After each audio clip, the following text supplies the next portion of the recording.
L'affaire Benalla sauve une députée LREM de l'exclusion. Elio Le Lièvre. Jean-Michel Clément avait voté contre le projet de loi Asile-Immigration en première lecture, mais le texte est revenu à l'Assemblée nationale le 31 juillet dernier. Une fois de plus, un député a osé s'opposer à Richard Ferrand. Aïna Kurik a voté contre, mais elle ne sera pas exclue du groupe, grâce à sa discrétion, mais aussi au Benalla Gate. Vous vous souvenez de Jean-Michel Clément, ce député de La République En Marche qui avait osé voter contre le projet de loi Asile-Immigration le 22 avril dernier et qui s'était par la suite mis en retrait du groupe de la majorité? La scène aurait pu se répéter le 31 juillet dernier. En effet, la députée LREM de Aïna Kurik a voté contre le texte en nouvelle lecture. Elle ne devrait pourtant pas être exclue, malgré les déclarations de Richard Ferrand qui estimait que voter contre un texte de la majorité revenait à commettre un péché mortel. Empêtré dans l'affaire Benalla, le parti de la majorité a fait le pari de ne pas sanctionner l'élu qui a voté contre le texte, après s'être abstenu en première lecture. Le signal politique, si l'on exclut une marche historique, après avoir défendu voire couvert Alexandre Benalla, serait incompréhensible.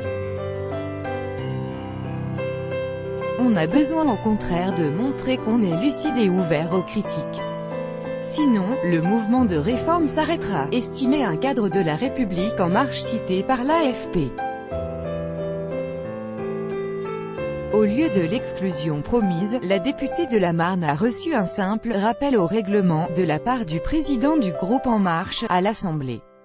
La situation politique est délicate, puisque l'affaire Benalla, dévoilée le 18 juillet dernier par Le Monde a fragilisé l'exécutif et le groupe de la majorité.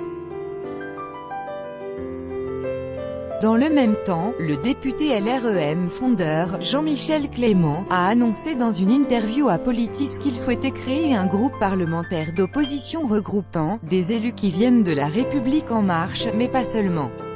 Pour ne pas entraîner de fronde massive, le chef du groupe En Marche, à l'Assemblée aurait donc décidé de mettre de l'eau dans son vin, d'autant que la députée de la Marne a annoncé ne pas avoir voté contre son groupe, mais contre le fond.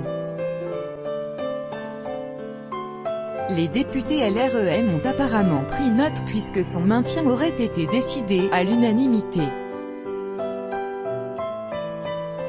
Si le contexte politique joue indéniablement en faveur d'Aïna Kurik, le vice-président du groupe La République En Marche déclarait à l'AFP qu'elle n'avait pas été exclue, car elle n'avait pas médiatisé sa décision, elle n'a pas cherché la publicité de son vote, elle n'a pas fait le début du millième de commencement d'une offensive contre le groupe, elle a expliqué son attachement au droit du sol par ses origines malgaches, estimait-il auprès de nos confrères de l'AFP.